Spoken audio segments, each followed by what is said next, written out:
Hi guys, welcome back to my channel. Today I'm going to be showing you this room makeover.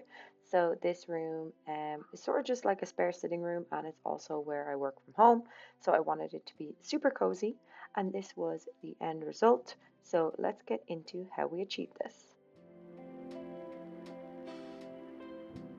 So the room itself is a basic square room.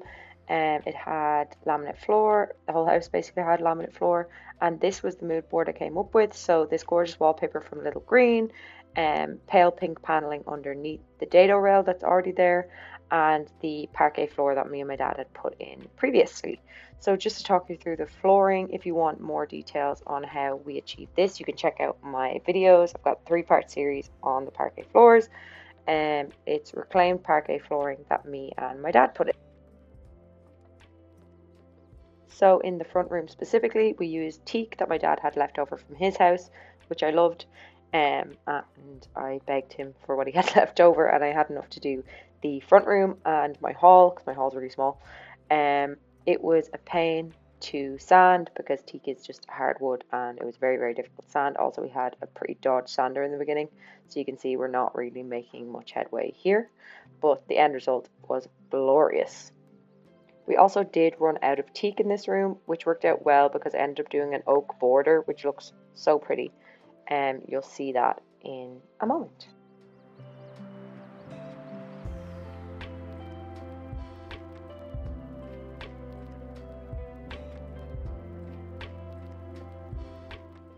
So applying the finish really made all of this pop.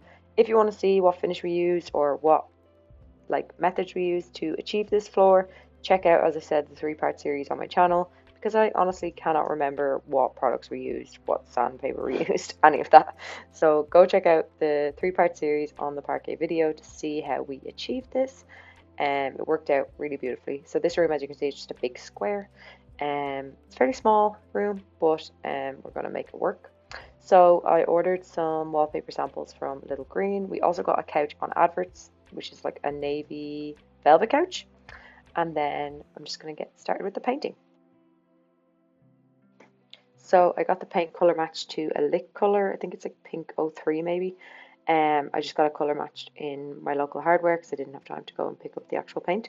I am painting the top half and the bottom half, but the top half is going to be wallpapered. But I heard that if you paint it the same, like a similar color to your wallpaper, that it can like sort of blend it in better. It's not really similar to the wallpaper. The wallpaper background is more of like a brown, but did the job. So that's what I'm doing here.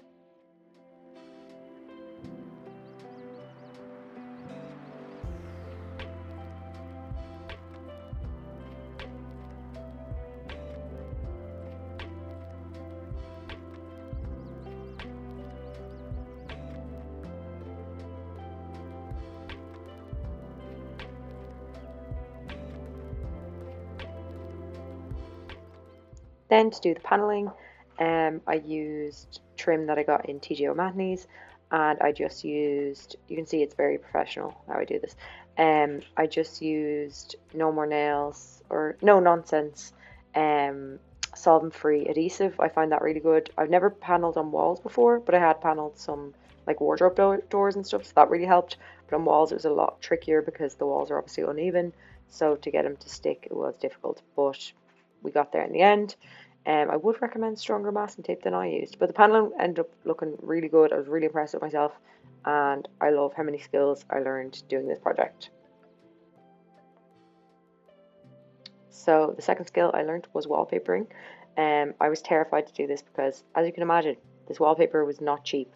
I also thought I'd only need 2 rolls, like just like ballpark, because I was like, this room's quite small. I'll only need 2 rolls, surely. I need 4. Yeah, it was insanely expensive. I think it was like €600 or something crazy. You can imagine I didn't want to mess this up because it was so expensive. So I did watch a few videos, but I was just getting paralyzed with fear then, so I just had to start. I couldn't really figure out the corners, so I didn't start in a corner because some people said not to do that. So yeah, I'm just going around the room and I like measured the distance from the ceiling to where the paneling is, and then added a little bit extra so it would hang over the edges, and then cut off the excess. This is in no means a very detailed wallpaper tutorial because I wouldn't consider myself very good at it.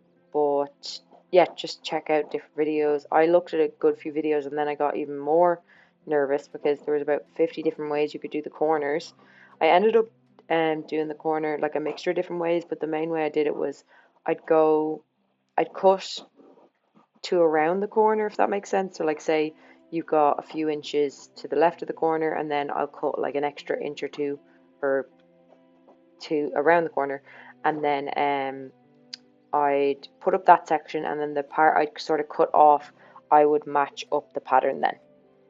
I'm really not explaining this right at all, but I did actually run out of wallpaper also in the last corner and had to sort of collage it. You can't really tell because this pattern is so busy, so I was delighted with myself. But I absolutely love how this worked out. I think obviously you can finally appreciate the floor. We couldn't appreciate the floor before because the room was just unfinished. Got this rug. My parents got me this rug in France. So I got it for like €35, and I think it looks so nice in here. This daffodil lamp, someone passed away near my granny's, and the family didn't want it, and my dad was mad about it. But I obviously, when I saw it, fell in love with it and convinced my dad that it would look better in my house. So here we are. Shout out to my dad. Shout out to my dad for everything basically, because I would be calling him and asking him how to do all of this. He's been in hospital for a while, so usually he'd be helping me with this stuff, but he couldn't this time, unfortunately. But he was a great help to me over the phone.